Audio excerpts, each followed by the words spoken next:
Alors bonjour aux lecteurs de notre chaîne YouTube et aux membres du forum de rcmac.com. Alors on se retrouve déjà pour la 15e vidéo sur le montage du XR de chez Hobbytech. C'est le haut de gamme 1/8 brushless avec comme particularité, c'est qu'il y a pas mal de pièces qui sont fabriquées en France. Et ça c'est la seule voiture dans ce cas-là. C'est notamment toutes les pièces usinées comme les cales, je crois le châssis, les supports d'amortisseurs, la platine du sauve-cerveau, enfin voilà, ce type d'éléments. Alors, je rappelle pourquoi il y a beaucoup de vidéos, et il y en aura encore pas mal, je vous avoue que ça ne m'arrange pas spécialement, mais parce que c'est hyper méga monstrueusement long à faire, et j'ai tellement d'autres choses en route, mais je veux absolument détailler, que ce soit détaillé, que ce soit séquencé par étape de montage, comme ça, quand on pose des questions, quand il y a besoin de, voilà, de s'y référer, par exemple sur le forum, souvent il y a des questions, qu'est-ce qu'il faut faire pour telle étape, ben, c'est telle vidéo, on saura que c'est là qu'il faut aller voir. Et en même temps, moi je la monte pas de boîte, je fais mes propres petites bidouilles. Elles sont peut-être bien, pas bien, je sais pas. Mais voilà, c'est ma façon de monter les voitures. Et au fur et à mesure que je la monte, ben, je découvre des choses, donc je fais des changements. C'est pour ça que c'est à chaque fois long. Alors sur celle-ci, on va s'attaquer, je crois que c'est l'étape E. On va consacrer entièrement à cette étape, parce que c'est le montage des amortisseurs. Donc il y a pas mal de choses à dire. Et là, il y a eu quelques évolutions, vous allez le voir. Euh, et même là, ils viennent de sortir, tiens, pour ceux qui ont d'autres marques et qui veulent, par exemple, équiper d'amortisseurs parce qu'ils sont usés ou parce qu'ils sont pas terribles, bien et pas cher. Il y a toute une gamme Hobbytech. Là, j'ai eu chez Cyril, chez Modélis 34, je suis passé le voir, il faut que je vous les présente. Et ils sont donc livrés à chaque fois pour le 1/10 et 1/8. Plusieurs tailles, ils sont livrés avec 3 types de ressorts. Ça, c'est très bien. Et l'avantage, c'est qu'ils sont, enfin moi, pour les utiliser depuis des années, du même type, ils sont très bien et pas cher. Donc ça, c'est aussi une vidéo qu'il faut que je vous fasse. On l'adaptera, on regardera notamment sur le Néo. Allez, on attaque par cette étape E. L'étape de montage E, c'est l'assemblage des amortisseurs.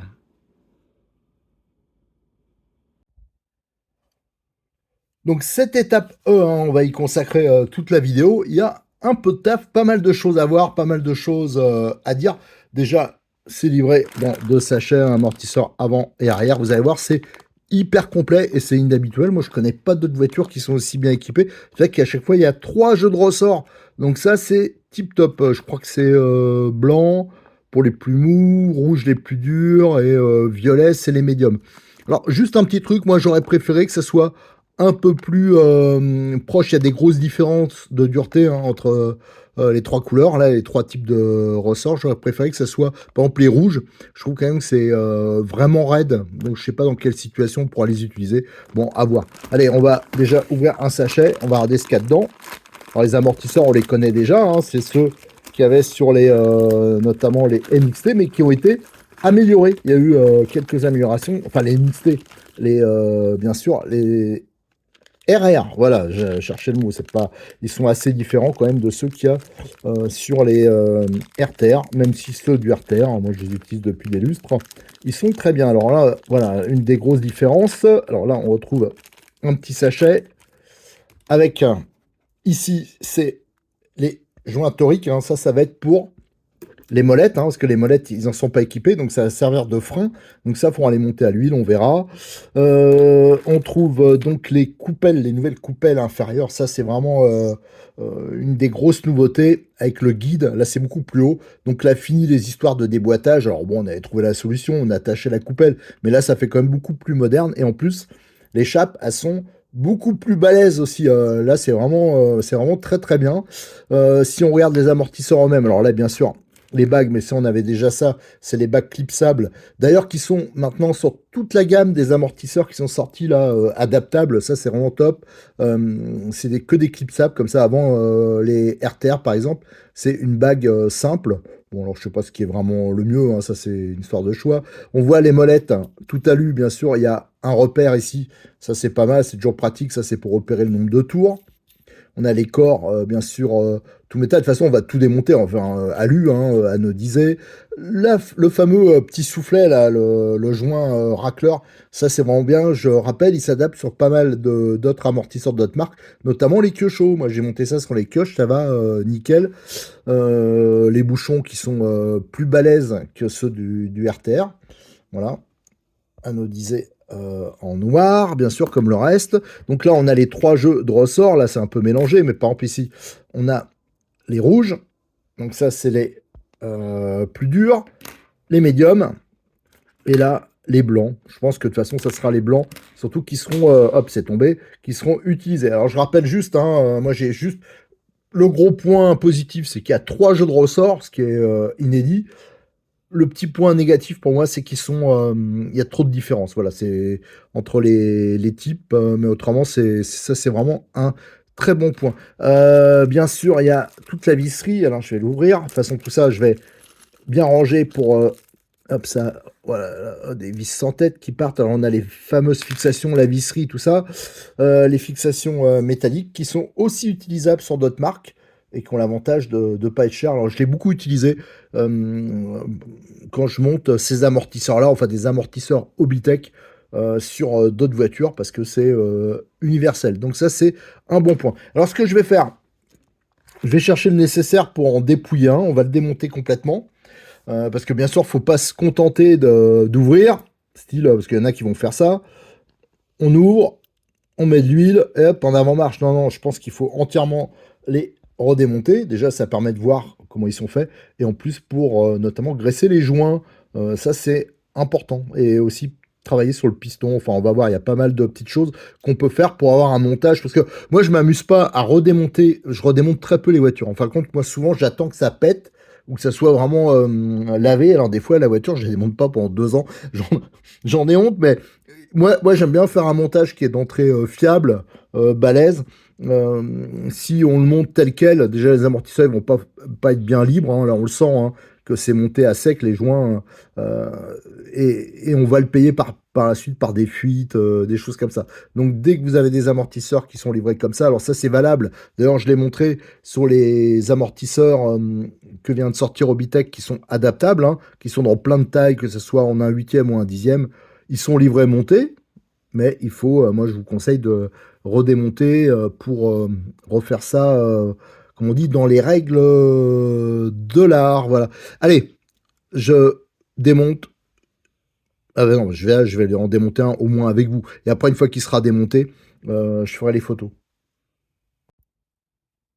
Alors j'ai récupéré la pince à lu, hein. Si vous démontez les amortisseurs pour l'entretien ou quoi que ce soit, il faut absolument ce type de pince, hein. Pareil, ça j'ai trouvé chez Cyril, il y en a 3 sortes. Ça c'est la plus luxueuse, mais les autres, c'est celles-là, elles sont très bien aussi, hein. J'ai 2 pinces parce que des fois c'est utile d'en avoir 2 hein, pour démonter des bouchons, des choses comme ça. Et ça fait en même temps extracteur, tiens d'ailleurs elle est complètement dévissée. Ça fait extracteur de rotule, enfin ça fait plein de choses, ça c'est bien. J'ai pas la bonne clé, bon c'est pas grave, on le saura plus tard. Alors déjà, on va démonter, comme ça je vais prendre les photos et surtout je prendrai les mesures hein, de taille. Et on va démonter la chape. Et là ça vise bien dur, on sent que c'est du balèze quoi. Voilà. Là la chape ça a été vraiment un gros progrès. Et vous voyez, vous avez un carré, une empreinte carrée, et ça rentre. Il y a la même empreinte ici. Donc, vous voyez, c'est nickel quoi, ça risque pas de tourner et tout, ça c'est vraiment sympa. On va retirer la molette. Le bouchon, alors est-ce que je vais réussir à le retirer comme ça? Ouais, bon, on verra. Donc le soufflet, je pense que c'est les mêmes qu'avant. D'ailleurs, on comparera, hein, après on fera le comparatif avec l'amortisseur d'un RTR. Là, on va le faire, hein, même si c'est un peu plus long, mais je veux vraiment, comme d'habitude, je veux rentrer vraiment dans les détails. Donc on va comparer avec un RTR, et on va comparer avec, tiens, on prendra ceux des RR, et aussi, tiens, je l'ai, ouais c'est vrai, on va pouvoir comparer avec les universels qui viennent de sortir. Donc on verra sûrement qu'il y a plein de pièces qui sont en commun. Donc là, les fameuses membranes qui sont vraiment balèzes. Donc ça, c'est vraiment très bien. Moi, j'en ai jamais déchiré.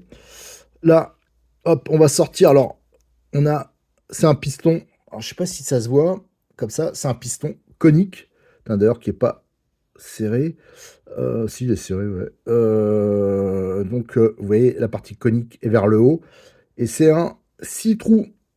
Voilà. Et la tige, bon, enfin, je vous ferai toutes les mesures hein, pour les avant, les arrières. Parce que chez Hobbytech, on peut jouer un peu là-dessus aussi. Ils ont plusieurs longueurs de tige. Donc, éventuellement, pour des bidouilleurs, pour des adaptations, il y a moyen de faire des choses. Donc ça, on va démonter. De toute façon, faut pas les monter comme ça parce que regardez, voilà. Donc, le fameux joint racleur hein, qui se monte sur plein de voitures.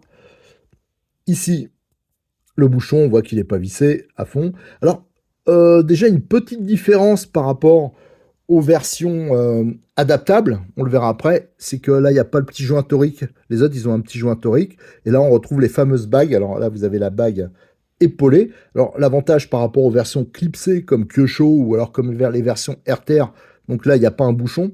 C'est un clip qui retient l'ensemble. Moi, je préfère cette version-là, même si on perd un peu en débattement, souvent, parce qu'il y a la surépaisseur.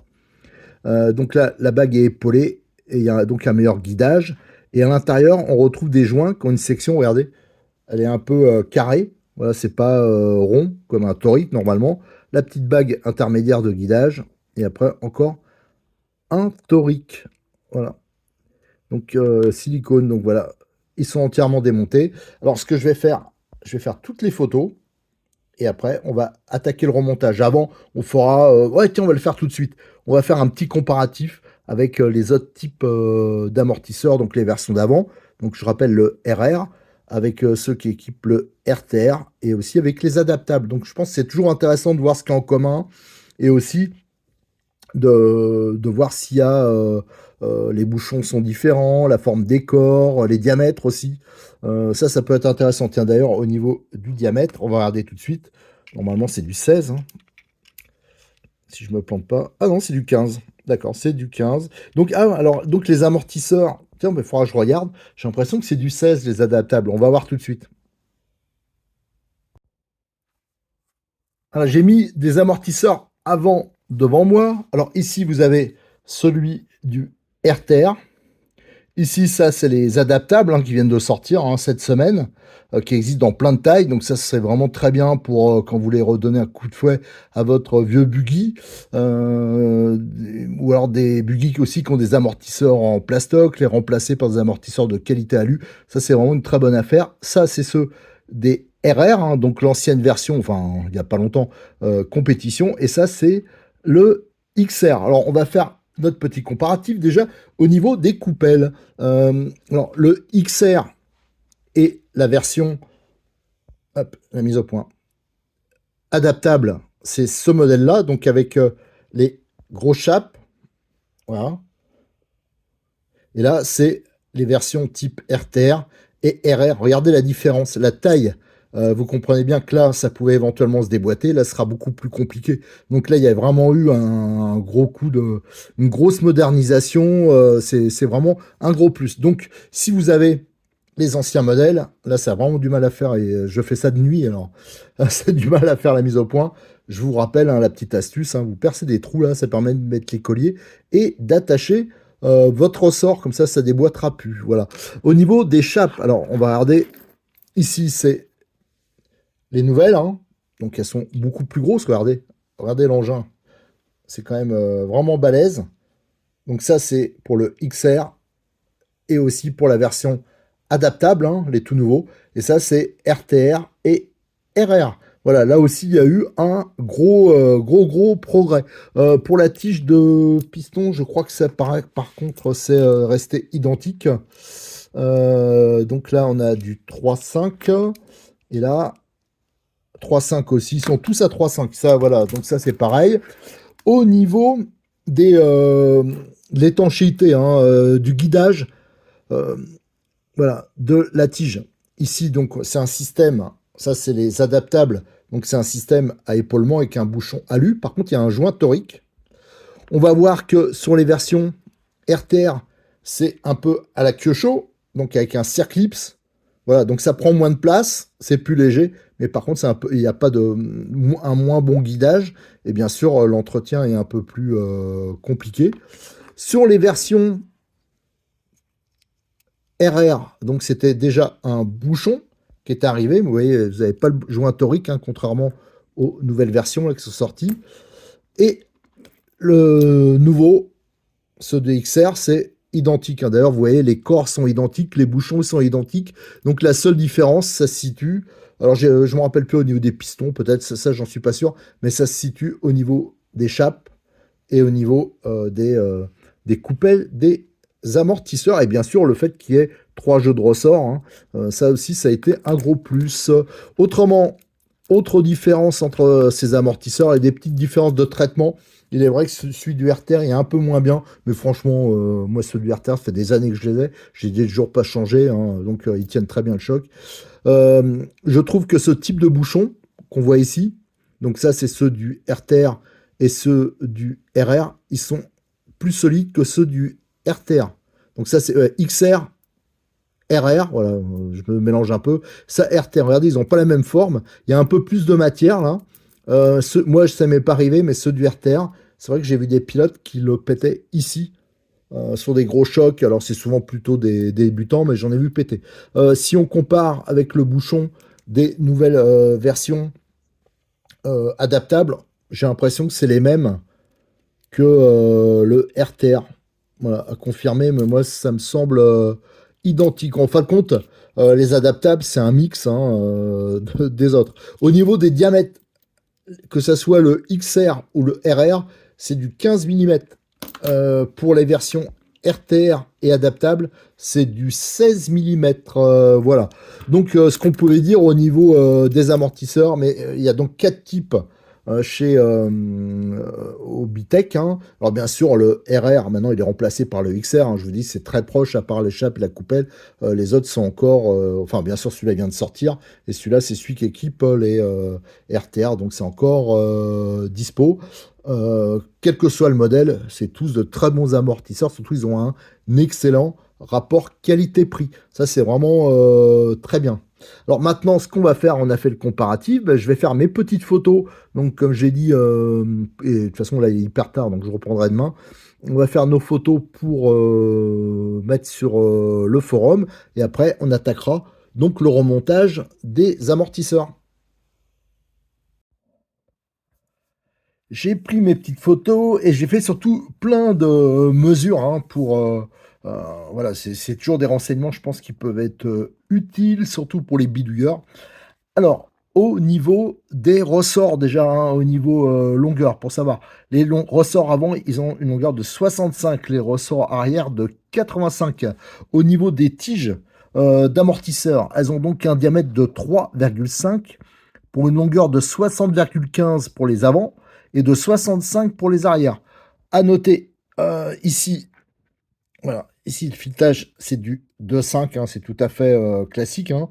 Donc il faudra prévoir, hein, dans votre caisse, c'est toujours bien d'avoir des knee-stop de 2,5 d'avance. Et là c'est du 3,5, hein, au niveau de la chape. Au niveau du piston, c'est du, je crois, 6 fois 1,2, diamètre 15, épaisseur 2,5, et il y a une partie conique, hein, donc elle va vers le haut. Qu'est-ce qu'on peut dire d'autre à part ça? Ben, il y a les corps, hein, ouais, voilà. Donc les corps d'amortisseur, donc anodisés. Les avants font 45,15, hein, en longueur totale, les arrières 55,60 et diamètre intérieur, c'est du 15. Tiens, d'ailleurs, c'est vrai que j'ai pas mesuré, mais non, logiquement c'est du 15, hein. Si je me suis pas planté, hop, je regarde en direct. Voilà, c'est ça, c'est bien du 15, hein. Donc le 16 étant réservé, on l'a vu avant, pour les RTR et pour les versions universelles, hein. Ça, je sais pas trop pourquoi, parce que les 16, ça marche très bien, il n'y a pas de problème à ce niveau-là. Au niveau de l'huile, donc on utilisera comme indiqué sur la notice, déjà pour commencer, de la 550 devant et de la 500 à l'arrière. Qu'est-ce qu'il y a d'autre au niveau du montage? Je vais avoir besoin de frein filet. Alors ça, c'est ma petite touche perso. Alors moi, j'utilise celui-là depuis des lustres, hein. Le bidon, je suis sûr qu'il a plus de 10 ans, largement. Et j'ai toujours pas usé. Mais par exemple, T2M, ils font de très bons freins filets, hein. Je vous l'ai déjà montré, je les ai pas devant moi. Mais ils font du moyen et du fort. Ça, c'est dispo chez Cyril, hein, chez Modis 34, et vraiment ils sont pas mal. Va falloir bien sûr la pince à lu, ça c'est indispensable. Mon petit bidon d'huile habituel, hein, ça c'est l'huile de ma voiture, échelle 1, donc ça c'est pas cher, ça revient pas cher.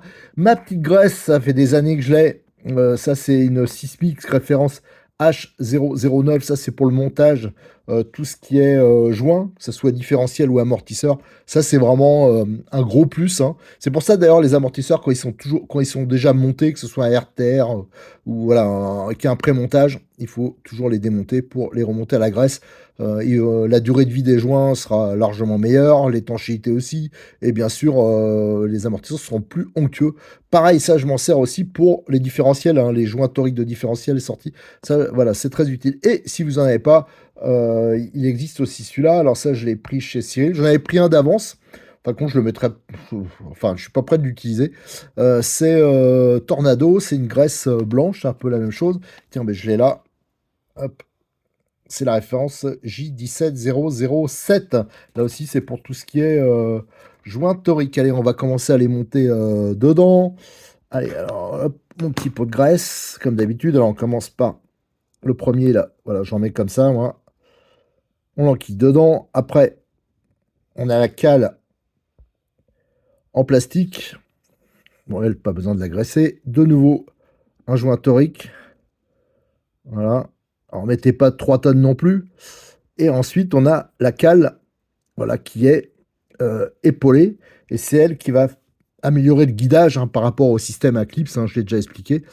Et là, on va pouvoir monter le bouchon. Voilà. Alors moi, comme j'ai tout dégraissé, j'assure toujours une micro-goutte de frein filet. Alors je sais que ça, c'est vraiment pas indispensable, mais moi, c'est une habitude que j'avais en course, pour pas que, voilà, avec les vibrations, voilà, que hop, j'en ai mis un peu trop, j'en mets très peu.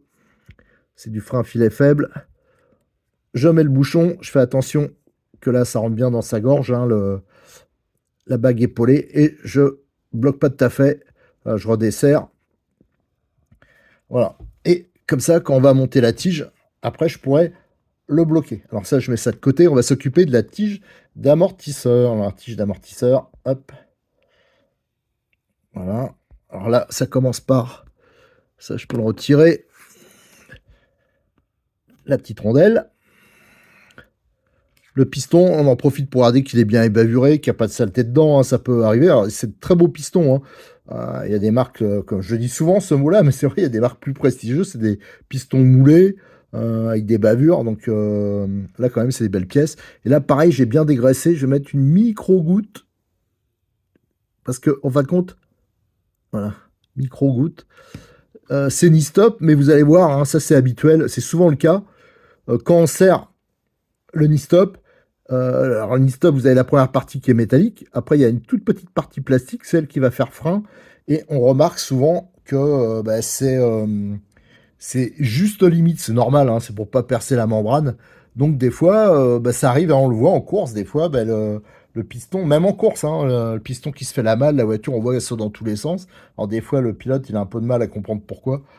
C'est que le piston, il s'est fait la malle. Et si vous serrez trop aussi, le risque, c'est de faire une faiblesse et que ça pète, hein. Je l'ai vu, moi ça m'est arrivé une fois sur un Mugen, mais je l'ai vu, plusieurs pilotes l'ont eu. Alors c'est pour ça, moi je le monte comme ça. Hop, voilà. La petite clé qui va bien. Je mets en contact. Et moi, je veux que ça tourne. Comme ça. Voilà, je ne bloque pas complètement. Ça tourne un peu dur, mais que ça tourne. Voilà. Pour moi, là, c'est nickel. Ça tourne un peu dur. Et si vous regardez bien, vous voyez, la partie plastique, elle prend ses limites, hein. C'est pour ça que je préfère, moi, rajouter un peu de frein filet. D'ailleurs, j'ai déjà monté les 3 autres. Donc celui-là, je vais le laisser reposer parce que le frein filet, il faut bien sûr qu'il ait le temps de prendre. Alors je vais en prendre un que j'ai fait tout à l'heure et qui lui est bon. Alors je fouille. Ah bah du coup je l'ai paumé. C'est celui-ci. Alors non, je regarde, hein, parce que les tiges d'amortisseur, il n'y a pas une différence énorme. Donc voilà, c'est celui-là. Voilà, ça c'est bon. Donc on peut le monter. Alors, je vais mettre un peu de graisse. Mais léger, hein. Faut pas qu'il y en ait 3 tonnes. De toute façon, voilà. J'enlève le superflu. Parce qu'autrement, si vous en mettez 3 tonnes, Alors là, il y en a déjà un peu beaucoup, je trouve. Mais enfin bon, ça va se mélanger avec l'huile silicone et c'est pas le but. On met dedans et moi je le rentre en tournant comme ça. Voilà. Et vous voyez, hop, j'enlève l'excès. Et là maintenant, je peux bloquer ici. Alors pour bloquer, je vais utiliser 2 pinces. Tac. Ça, je le serre parce qu'en nombre de... J'en ai vu quelques-uns se faire. Je sais qu'il faut pas le serrer comme un malade. Mais voilà, là c'est bien bloqué. En plus avec le frein à filet. Et là, regardez, par rapport à d'origine, c'est vrai que j'ai pas montré, mais d'origine ça accrochait. Là, ça coulisse parfaitement. Alors l'avantage, c'est que je vous dis, hein, les joints, ils vont durer longtemps. C'est voilà, c'est nickel. Et ça, c'est vraiment très bien guidé. Donc voilà l'amortisseur jusqu'à là, c'est bon. Alors maintenant, on va remettre en place le soufflet. Je vais pas le mettre parce qu'il va falloir mesurer après les longueurs. Il va falloir prendre des cotes pour que les amortisseurs se soient strictement identiques. Là, il me manque un petit truc. J'ai pas... Attendez. Alors, il me manque un truc parce que j'ai oublié de regarder la profondeur par rapport au filetage parce que je fais toujours attention, ça n'aille pas taquet parce que si vous allez taquet, le risque c'est de faire une contrainte sur le plastique et après que ça pète. Alors, je vais aller chercher ça. Je vais chercher une petite piche pour vérifier la profondeur. Et je vais chercher une petite clé comme ça. Donc, je rentre là et on voit qu'on peut rentrer de tout ça. Alors, c'est normal, la chape est beaucoup plus balèze. Et on voit, donc il n'y a pas de souci parce que c'est beaucoup plus long que la partie filetée. Là. Donc, il n'y aura pas de souci. On peut aller jusqu'au bord là. Mais faites attention, il y a beaucoup d'amortisseurs. Si vous allez vous visser à fond, jusqu'à qu'on ne voit plus le filetage, vous êtes au taquet, je ne sais pas si vous comprenez, mais si ça appuie au fond, voilà, quand on est taquet, ça va faire une contrainte et souvent c'est là que ça pète. Ça, je le vois, tiens, par exemple, moi je tourne régulièrement au domaine bois de rose, là, je vois des débutants, il y en a plein qui se font avoir comme ça. Et voilà, c'est facile à remédier. Alors, le filetage a été fait, là, il n'y a pas de problème. Et on prendra la cote, on resserre. Donc, du coup, je vais le mettre au ras du filetage. Tac. Voilà, là on est bon. Et ce que je ferais, alors ça après c'est des réglages qu'il faut faire par la suite pour peaufiner, mais au moins je veux que les deux soient identiques. Et voilà, je vais prendre la cote et je vais faire en sorte que les deux là, ils soient par exemple, hop, là, c'est tombé. Là ça me semble pas mal. Là, je vais faire que les, tu vois, voilà, 36 piles, ah ben là j'ai du bol. Donc je vais faire en sorte que les deux soient à 36. Et pour les amortisseurs arrière, ça sera pareil. Hein. Vous voyez, ça c'est vraiment important qu'ils aient la même longueur. Alors il existe des outils hein, qui même mesurent la longueur en prenant au niveau des rotules et de bouchons. Mais enfin en faisant comme ça, c'est déjà pas mal. Alors il faut bien sûr y bavurer ici, hein, parce que si vous prenez sur la bavure, ça peut fausser la cote. Alors 36 on a dit, donc ça je peux le remonter. Voilà, ça c'est nickel. Et ça c'est vraiment efficace hein, au niveau étanchéité. Donc là il est prêt à être rempli. Alors je vais faire mes autres amortisseurs et après je reviendrai vers vous hein, pour faire le remplissage. Alors peut-être si quand même on va faire avant, on va monter la molette de réglage. Alors la molette de réglage, hop, on met le joint torique, alors faut pas l'oublier, hein, je rappelle qu'il est livré à part. Comme ça, nickel. Mon petit bidon d'huile habituel, là, je mets une petite goutte d'huile. Ça, c'est pour pas abîmer le joint torique et que ça se mette plus facilement. On fait attention de partir bien droit. Et hop, nickel. Alors, ce qui est bien, eux, c'est que c'est quand même relativement libre. Limite, peut-être trop libre. Non, mais encore, ça va bien, c'est nickel, je veux dire. Il faudrait pas que ça se libère plus. Et je rappelle, il y a le petit repère, là, pour le réglage. Voilà, donc on va le visser. Moi, je pense, tiens, je vais le mettre à fond. Et après, je vais essuyer. Mais il y a des marques, des fois, pour mettre... Ah non, mais si on met à fond, c'est que le filetage... Attendez, je regarde un truc. Ah oui, il n'y a que la partie... Ouais, c'est bon. Allez, hop. Et j'essuie. Voilà, maintenant, on est pas mal. Bah, ce que je vais faire, maintenant, c'est les 3 autres. Et après, je vous retrouve pour faire le remplissage. Alors, maintenant qu'on a assemblé les corps, hein, donc on va faire le remplissage. Alors, je voulais vous parler d'huile, hein, donc il donne des valeurs, c'est de la 550 à l'avant et 500 à l'arrière. Alors là, j'ai pris chez Cyril, hein, je le ramènerai après parce que je vais pas utiliser, j'en ai déjà. Les huiles, donc là, c'est en version Hobbytech. Voilà, les bidons. Et là, c'est en version Optima de chez Sismic, donc 500 et 550. Je pense que ce sera peut-être utile d'avoir, quand il fait vraiment chaud, peut-être de la 600. Voilà, bon, à voir quoi. Allez, on va faire le remplissage. J'ai mon petit support spécial OZ, hein, je l'avais déjà montré, hein, à chaque fois je le montre parce qu'il est gravé laser, hein.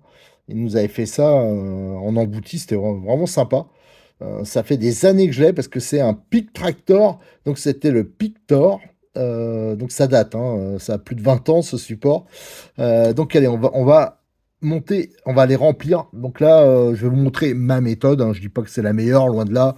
Bien sûr, ceux qui font de la compétition, il y en a qui ont une sorte de cloche sous vide, hein, qui permettent de bien enlever les bulles, tout ça. Moi, je vais vous montrer comment moi j'ai toujours fait le remplissage de mes amortisseurs.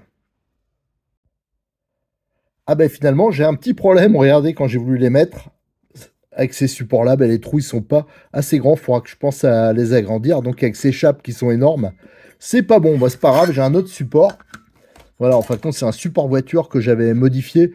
J'avais agrandi les trous pour notamment mettre les différentiels quand je fais le remplissage et que je veux éliminer les bulles. Donc là, c'est pareil. Donc là, on va mettre d'un côté les avants. Voilà. Ces supports-là, ils sont pratiques, hein, pour ça. On peut faire plein de choses avec. En les modifiant un peu, j'ai juste agrandi les trous. Et là, on va mettre les arrières. Voilà. Donc on a dit que les arrières, on allait mettre de la 500. Hop. Voilà. Donc moi, je le remplis pas tout à fait jusqu'en haut, hein. Enfin là, au début, je laisse même au moins 5 mm. Voilà, comme ça. Je ferai bien sûr la même chose pour les avants. Voilà. Pas à peine pour l'instant de les remplir complètement. Et surtout, il faut chasser toute l'air. Il faut qu'elles se barrent. Alors voilà, je pense qu'on les voit, les bulles. Enfin, si je fais comme ça, on va peut-être mieux le voir. Bon, ben là, ça a tellement descendu. Il y avait tellement de bulles. Attends, on va voir sur l'autre. Là, il faudra que je le remplisse de nouveau. Mais regardez, là, ça va bien se voir, je pense. Regardez, quand je fais comme ça, regardez les bulles. Bing. Donc ça, donc le niveau a baissé. Je vais le recompléter. Et alors, toujours pas jusqu'en haut, hein, vous laissez environ 4 mm à peu près pour l'instant. Et de temps en temps, vous le remettez en tournant la tige du piston, comme ça, là. Vous le reposez, vous le laissez reposer 3-4 minutes, vous revenez, vous refaites la même chose. Alors, pas besoin d'avoir une amplitude de malade. En fin de compte, c'est pour s'assurer que c'est parfaitement, qu'il n'y a plus de bulles du tout. Alors, je vais juste un peu compléter. Je vais le laisser reposer. Je vous dis, je reviens après tout à l'heure pour le secouer. Enfin, le secouer, le remuer un peu. Quand je suis sûr qu'il n'y a plus de bulles, on fera le remplissage final. Allez, là, il n'y a plus de bulles, hein. J'ai laissé à peu près un quart d'heure, je vous dis, de temps en temps, j'ai remué un peu. Alors, pas trop, hein, pas trop, parce que si vous le remontez trop, vous allez respirer encore des bulles, de l'air, et il faudra recommencer. Maintenant, là, je suis sûr qu'il n'y en a plus. J'ai fait le niveau, refait le niveau. J'ai laissé à peu près, allez, un millimètre en dessous du bord. Le bouchon, on va pouvoir le remonter, la membrane du moins. Alors les membranes, elles sont vraiment très solides, hein. D'ailleurs, ce serait intéressant de voir si ça monte sur d'autres voitures. Voilà, c'est bon. Et maintenant, alors c'est là qu'il va y avoir un réglage. Alors là, je vous montre ma méthode, hein. Ceux qui font de la compète, ils font encore différemment. Moi, ça va être pour du loisir un peu poussé, nous dirons, avec ce XR. On va essayer de tartiner un peu. Ce que je veux, moi, vous avez un réglage, par exemple, déjà, c'est le rebond. Alors ça va être le retour de la tige. Quand vous l'avez rempli, vous poussez la tige, sans bien sûr le ressort, et elle va avoir tendance à ressortir un peu, hein. C'est parce que vous avez une membrane ici. Donc, si vous avez trop d'huile, si votre purge n'est pas bonne, je vous rappelle que là, le bouchon, à l'opposé de la marque, vous avez un trou qui va servir pour la purge. La purge. La purge. Et donc, si vous faites mal votre remplissage, vous allez avoir beaucoup de rebonds. Ça veut dire votre tige, elle va ressortir quasiment complètement. Là, au niveau suspension, ça va être hard. Alors, ceux qui font de la compète, qui touchent vraiment leur bille, hein, au niveau, il n'y en a pas beaucoup qui maîtrisent ce réglage-là, ils vont s'en servir sur certaines pistes. Mais pour du loisir ou même pour le pilote lambda, c'est-à-dire faut mettre du rebond le minimum. Alors, ça veut dire que quand je vais mettre le bouchon, faire la purge, je vais pousser la tige vers le haut, la maintenir en même temps que je serre le bouchon, complètement rentré. Alors là, je vais commencer à mettre juste le bouchon en place. Voilà. Donc là, je visse un peu. Alors, bien sûr, je ne rentre pas en contact. Je redévisse un peu quand c'est au contact. Et là, je vais pousser la tige. Alors, je vais prendre du sopalin parce que j'en ai avoir besoin. Donc là, je vais mettre, regardez, l'huile, elle commence à ressortir là. Voilà. Voilà. Ça, c'est pour enlever l'excédent d'huile. Je maintiens poussé et là, je serre. Alors, après, je vais serrer un peu mieux, mais voilà. Hop. Alors, serrez pas comme un malade non plus, hein, parce que la membrane, vous risquez de l'abîmer. Voilà. Et là, j'aurai un rebond. Alors, il y a un petit rebond, vous voyez, mais déjà, il est lent et il n'est pas énorme. Si j'avais pas laissé la tige complètement enfoncée, le problème qu'il y aurait eu, c'est que j'aurais eu, ça serait ressorti complètement. Et là, je dis, le comportement de la voiture, il n'est pas facile. Alors, il y en a qui règlent ça, il y en a qui en cherchent un peu, là, ils le rentrent à moitié, ils rentrent, voilà. Mais moi, je vous conseille, hein, pour de loisirs, ou même si vous n'êtes pas le tip-top des pilotes, que de toute façon, vous ne maîtrisez pas ce réglage-là, de la rentrer complètement et de serrer pour faire votre purge. Alors, je serrerai un poil plus tout à l'heure, mais avec modération. Je vais faire maintenant les 3 autres amortisseurs et après je vais vous faire un petit retour. Alors maintenant, qu'est-ce qu'il nous reste à mettre? Les ressorts, donc bien sûr les blancs, hein, les plus mous. Alors bon, ça va être du rapide. Alors le repère blanc, je vais le mettre tiens vers le haut. Ce sera plus simple. Et là, ce qui est bien avec cela, je vous dis, hein, c'est un carré, donc c'est balèze, on peut bien l'orienter. Donc là, je pense que c'est quasiment indéboîtable. Donc ça, c'est bien, hein. Franchement, ces amortisseurs, déjà, ils sont queue, ça accroche pas. Même pour mettre sur d'autres voitures. D'ailleurs, là, j'ai attaqué un MP9, un remontage de MP9, parce que moi j'adore Kyosho. Et il y a longtemps que j'avais malheureusement fait la bêtise de vendre mon MP9 à un pote, il y a longtemps, et qui était très modifié. Enfin voilà, d'ailleurs, pour ceux qui l'ont connu, ça ressemblait beaucoup au MP10 qui est sorti après, hein, parce que j'avais notamment viré les triangles supérieurs avant pour faire un montage avec une biellette, hein. D'ailleurs, tous mes Kyosho, ça a toujours été monté comme ça, enfin la plupart. Donc, comme celui que je remonte, c'est à partir de pièces détachées qui me restaient, certaines comme passe Cyril, j'avais pas d'amortisseur, donc je vais mettre les amortisseurs, justement la série qu'ils ont fait là, spéciale, enfin la série pas spéciale, les adaptables. Donc ça va être nickel, hein, moi, pour le rapport qualité-prix.